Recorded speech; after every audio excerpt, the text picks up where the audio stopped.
Hello everyone, I am Astha. Welcome to our YouTube channel Government Job Genuine Notification. Indian railway की तरफ से new recruitment notification CEN number 04/2025 new notification release कर दिया गया है। कुछ टाइम पहले इसका शॉर्ट नोटिस रिलीज हुआ था। फाइनली यहाँ डिटेल नोटिफिकेशन आउट हो चुका है और ये जो वैकेंसी है ये सेक्शन कंट्रोलर पोस्ट के लिए है। ठीक है, सेक्शन कंट्रोलर पोस्ट की वैकेंसी है जो कि आप जानते हैं ये एक न्यू पद है जिस पर डायरेक्ट रिक्रूटमेंट की जा रही है, एक नया पद है। तो इस वीडियो में हम इस पोस्ट से रिलेटेड जो नोटिफिकेशन में बेसिक एंड इम्पोर्टेंट पॉइंट हैं उन सबको हम क्लियर करेंगे। इसके बाद मैं जॉब प्रोफाइल से रिलेटेड वीडियो अपलोड करूंगी सेक्शन कंट्रोलर पोस्ट पर। अगर आप चाहते हैं कि जल्द से जल्द वीडियो अपलोड करूं तो आप कमेंट करके ज़रूर बताइए, क्योंकि मैंने देखा है जो जॉब प्रोफाइल के वीडियोस रहते हैं वो आप सभी को ज़्यादा पसंद आते हैं। साथ में मैं कहना चाहूँगी कि आप जॉब प्रोफाइल के वीडियो में और कौन से पॉइंट को मुझे ऐड करना चाहिए वो भी आप ज़रूर कमेंट करके बताइएगा।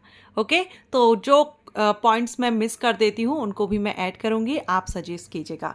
तो चलिए हम इस भर्ती नोटिफिकेशन को कवर करते हैं।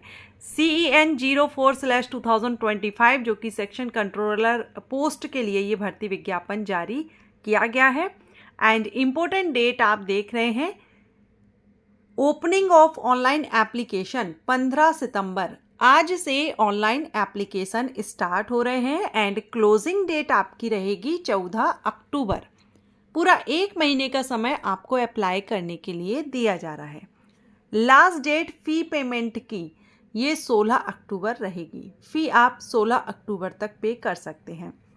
मोस्ट इम्पोर्टेंट डेट आप याद रखिएगा, बहुत से कैंडिडेट, क्योंकि देखिए रेलवे एक ऐसा डिपार्टमेंट है जिसमें जब वैकेंसीज आती हैं तो बहुत बड़ी संख्या में कैंडिडेट अप्लाई करते हैं। अब ऐसे में बहुत से कैंडिडेट के फॉर्म में कुछ गलती हो जाती है और उसको वो करेक्ट करना चाहते हैं, तो उसके लिए ये डेट यहाँ पर दी गई है। अगर आप फॉर्म में करेक्शन करना चाहें तो कर सकते हैं 17 अक्टूबर से 26 अक्टूबर तक। ये डेट ज़रूर याद रखिएगा। कई बार हम सोचते हैं फॉर्म करेक्ट फिल हुआ है, लेकिन कहीं ना कहीं कोई अगर गलती हो जाती है तो आप करेक्शन कर सकेंगे, लेकिन ये भी याद रखिएगा क्योंकि करेक्शन का आपको चार्ज पे करना होता है। ठीक है, फ्री में यूं ही आप करेक्शन नहीं कर सकते, उसमें आपको कुछ चार्ज पे करना होता है। तो कोशिश कीजिए कि फर्स्ट चांस यानी फर्स्ट जब आप अप्लाई करेंगे तभी आप करेक्ट फॉर्म फिल करें।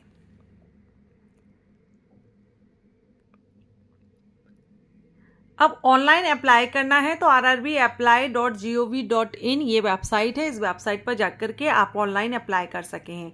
एक और बात कि मैं आपको लिंक डिस्क्रिप्शन बॉक्स में दे दूंगी इस नोटिफिकेशन का, तो आप डिस्क्रिप्शन बॉक्स से इस नोटिफिकेशन को डाउनलोड कर लीजिएगा। आप उस लिंक के थ्रू डायरेक्ट वेबसाइट पर जाएंगे जहां से अप्लाई भी कर सकेंगे। सेक्शन कंट्रोलर की पोस्ट है। लेवल 6 से आपकी सैलरी रहेगी। लेवल 6 से सैलरी मतलब लगभग 60,000 प्लस आपकी पर मंथ इनिशियल सैलरी यहाँ पर बनेगी, क्योंकि इनिशियल पे बेसिक पे आपका 35,400 है, प्लस अलाउंसेस वगैरह ऐड होंगे, तो लगभग हम एक देखते हैं तो 60,000 तक आपका पर मंथ यहाँ पर रहेगा। मेडिकल स्टैंडर्ड A2 रहेगा। अब ये A2 क्या है, जो कैंडिडेट नहीं जानते हैं, मैंने मेडिकल स्टैंडर्ड पर भी वीडियो अपलोड किया है, उसको विजिट कर लीजिएगा। इंडियन रेलवे से रिलेटेड मैंने एक प्लेलिस्ट क्रिएट की है जिसमें आपको सभी पोस्ट के बारे में डिटेल इंफॉर्मेशन के वीडियोस मिल जाएंगे, उसको आप देख लीजिएगा, जिससे आपको काफ़ी हेल्प मिलेगी रेलवे जॉब के बारे में। एज 1 जनवरी 2026 से आपकी काउंट की जाएगी। 20 से 33 वर्ष अनरिजर्व कैंडिडेट के लिए रिजर्व कैटेगरी को रिलैक्सेशन मिल जाएगा। टोटल नंबर ऑफ वैकेंसी है 368, 368 टोटल नंबर ऑफ वैकेंसीज यहाँ पर रिलीज की गई हैं। अब देखिए जो आपकी क्वालिफिकेशन है वो आपकी 14 अक्टूबर जो अप्लाई करने की डेट है ना, इस डेट तक आपकी लास्ट डेट जो है, इस डेट तक आपकी जो एसेंशियल क्वालिफिकेशन रखी गई है मींस ग्रेजुएशन कंप्लीट होनी चाहिए, जिसकी यहाँ पर आप देख रहे हैं closing date of online application of applications on 14/10/2025 candidate waiting for final result of prescribed educational qualification are not eligible to apply. जिनका रिजल्ट 14 अक्टूबर तक डिक्लेयर नहीं हुआ है वो आवेदन नहीं कर सकेंगे। अब अगर हम बात करें सिलेक्शन प्रोसेस की, तो आपके कितने स्टेजेस में सिलेक्शन रहेगा? तो there shall be single stage computer based test, आपका सिंगल स्टेज CBT एग्जाम होगा, and CBAT followed by computer based aptitude test and document verification और मेडिकल एग्जामिनेशन। ये आपके सिलेक्शन प्रोसीजर की स्टेजेस रहेंगी। इसमें अगर आपका सिलेक्शन हो जाता है तो ट्रेनिंग भी रहेगी, आपको ट्रेनिंग में जाना होगा। ट्रेनिंग के दौरान आपको स्टाइपेंड दिया जाएगा, जो आपकी आफ्टर ट्रेनिंग आपको जो पेमेंट लेवल 6 से है वो मिलेगी, लेकिन ट्रेनिंग के दौरान स्टाइपेंड दिया जाएगा। देखिए, यहाँ पर आपको एक पॉइंट और क्लियर कर दूँ कि बहुत से कैंडिडेट को, क्योंकि एक तो PDF काफ़ी पेजेस का रहता है तो पूरा आप नहीं रीड आउट कर पाते हैं, कई क्वेश्चन आपके मन में रह जाते हैं, तो ऐसे में अगर आप हेल्प या अपनी क्वेरी चाहते हैं तो ये यहाँ पर आपको हेल्पलाइन नंबर दिया गया है, ईमेल भी दिया गया है, कॉन्टैक्ट नंबर भी दिए गए हैं, आप चाहें तो यहाँ पर कॉन्टैक्ट कर सकते हैं। एज हमने देखा था, एज लिमिट। अब यहाँ पर देखिए 20 से 33 वर्ष एज है, लेकिन आप यहाँ बहुत से कैंडिडेट को काफ़ी कन्फ्यूज़न रहता है बर्थ डेट को लेकर के, तो यहाँ पर आप क्लियर कर लीजिए। अगर आप अनरिजर्व्ड और EWS कैटेगरी से हैं तो आपका 2 जनवरी 1993 से पहले का बर्थ नहीं होना चाहिए। अगर आप OBC NCL क्रीमी लेयर से हैं तो 2 जनवरी 1990 से पहले नहीं होना चाहिए। अगर आप SC ST हैं तो 2 जनवरी 1988 से पहले नहीं होना चाहिए। एंड लोअर लिमिट के लिए जो एज रखी गई है, जो ईयर रखा गया है, वो है 1 जनवरी 2006। ठीक है, इसके बाद आपका बर्थ नहीं होना चाहिए। तो ये यहाँ पर आप अपनी कैटेगरी के हिसाब से समझ लीजिए। बाकी यहाँ पर आप चार्ट भी देख सकते हैं, ये भी आपको क्लियर हो जाएगा कि आपको कितने साल की एज में छूट दी गई है। एग्जामिनेशन फीस, इंडियन रेलवे में जब भी वैकेंसीज आती हैं तो फीस सभी में सेम रहती है। अनरिजर्व कैटेगरीज के लिए 500 रहती है। अगर आप रिटन एग्जाम CBT एग्जाम में अपीयर हो जाते हैं तो आपको 500 में से 400 रिफंड कर दी जाती है।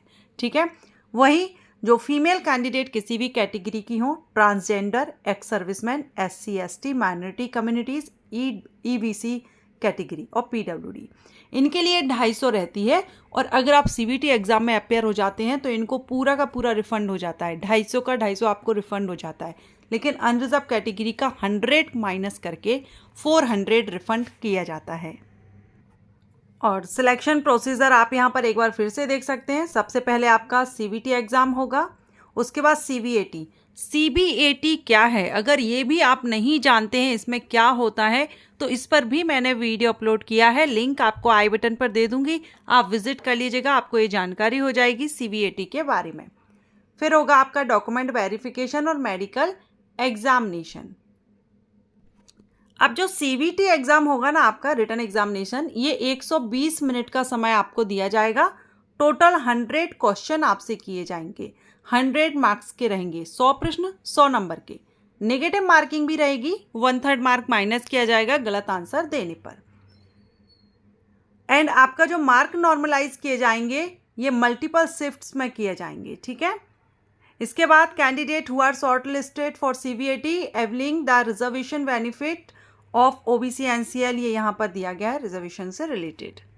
अब जो CBT एग्जाम आपका होगा ना, रिटन एग्जामिनेशन, ये ऑब्जेक्टिव टाइप होगा, क्वेश्चन के आपको ऑप्शन दिए जाएंगे। ठीक है, इसका सिलेबस क्या रहेगा, तो एनालिटिकल एंड मैथमेटिकल कैपेबिलिटी, जिसमें आपका मैथमेटिक्स में number system, ratio proportion, average, percentage, profit, loss, discount, time, speed, distance, power work, algebra, linear equations, arithmetic progression, LCM, SCF, geometry, area, volume, ये रहेगा। फिर आपका डेटा एनालिसिस एंड इंटरप्रिटेशन का रहेगा, जो आप यहाँ पर देख रहे हैं।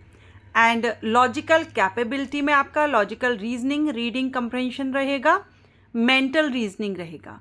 ठीक है, तो ये यहाँ पर आपका रहेगा। और कितने कितने मार्क्स के क्वेश्चन किए जाएंगे, किस टॉपिक से, सब्जेक्ट से, वो यहाँ पर आप देख सकते हैं।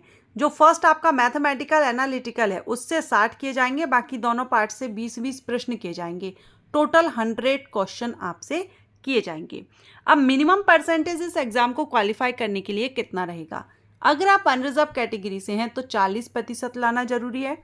EWS से हैं तो इनको भी 40%, OBC NCL हैं तो 30 यानी 30, SC के लिए भी 30, ST के लिए 25% लाना जरूरी है इस एग्जामिनेशन को क्वालिफाई करने के लिए। PWD कैंडिडेट को 2 मार्क्स की यहाँ पर छूट दे दी जाएगी। इसके बाद आपका CBAT होगा। CBAT पर मैंने वीडियो अपलोड किया है, इसलिए इसमें आपको एक्सप्लेन नहीं करूँगी, आप उस वीडियो को विजिट कर लीजिएगा। देखिए, हमने जो करेक्शन विंडो ओपन डेट देखी थी उसमें मैंने आपको बताया था कि आपको कुछ चार्ज लगता है करेक्शन के लिए। तो यहाँ पर आप देख रहे हैं 250 रुपये आपको करेक्शन चार्ज पे करना होता है, इसलिए कोशिश कीजिए कि आप पहली बार में ही करेक्ट फॉर्म फिल करें। अब यहाँ पर आप देख सकते हैं सेक्शन कंट्रोलर की पोस्ट है, सैलरी लेवल 6 से 35,400 है, मेडिकल स्टैंडर्ड A2 है। ग्रेजुएट कैंडिडेट आवेदन कर सकते हैं या ग्रेजुएशन के इक्विवेलेंट जो भी क्वालिफिकेशंस गवर्नमेंट के द्वारा रखी गई है वो भी अगर आपने, क्योंकि कुछ डिप्लोमा कोर्सेज होते हैं जो ग्रेजुएशन के इक्वल ही माने जाते हैं, तो वो भी यहाँ पर एलिजिबल रहेंगे। सो एनी ग्रेजुएट कैंडिडेट के लिए ये अपॉर्चुनिटी है। टोटल नंबर ऑफ वैकेंसी की बात करें तो आप यहाँ RRB wise, John wise vacancy detail देख सकते हैं और कैटेगरीज वाइज भी देख सकते हैं। सबसे ज़्यादा अगर हम देखें कि वैकेंसी किस RRB से रिलीज़ की गई है, किस जोन से रिलीज़ की गई है, तो वो है यहाँ पर अजमेर, NWR अजमेर से। उसके बाद बेंगलोर और बिलासपुर में भी अच्छी वैकेंसी है। देखिए vacancy 300 plus vacancy, 350 plus vacancy है, तो इतनी ज़्यादा तो वैकेंसी नहीं है, लेकिन उसमें भी अगर हम देखें तो कहाँ पर कितनी है उस हिसाब से आप देख सकते हैं। 368 टोटल पद हैं जिन पर भर्ती विज्ञापन जारी किया गया है। तो जो भी कैंडिडेट इंटरेस्टेड हैं, अप्लाई करना चाहते हैं, ग्रेजुएशन किया हुआ है, फ्रेशर कैंडिडेट के लिए अपॉर्चुनिटी है, male female PWD ex serviceman सभी के लिए अपॉर्चुनिटी है। आवेदन करना चाहें तो एक बार, वैसे तो मैंने आपके सारे पॉइंट्स क्लियर कर दिए हैं, फिर भी आप एक बार अप्लाई करने से पहले नोटिफिकेशन को केयरफुली रीड आउट कीजिएगा, देन आप इसमें अप्लाई कीजिएगा। एप्लीकेशन स्टार्ट हो चुके हैं। इसके अलावा जो मैंने आपको बताया CBAT के बारे में वीडियो अपलोड है, आई बटन पर लिंक है, मेडिकल स्टैंडर्ड के बारे में है, और जॉब प्रोफाइल के बारे में आप मुझे ज़रूर कमेंट करके बताइएगा। वीडियो तो मैं अपलोड करूँगी ही, लेकिन किस टॉपिक को, क्योंकि अगर आप मेरे रेगुलर व्यूअर हैं, जॉब प्रोफाइल से रिलेटेड कुछ पॉइंट अगर मिस हो रहे हैं और आप उनको उन वीडियोज़ में सुनना चाहते हैं तो आप मुझे कमेंट करके ज़रूर बताइएगा। Thanks for watching.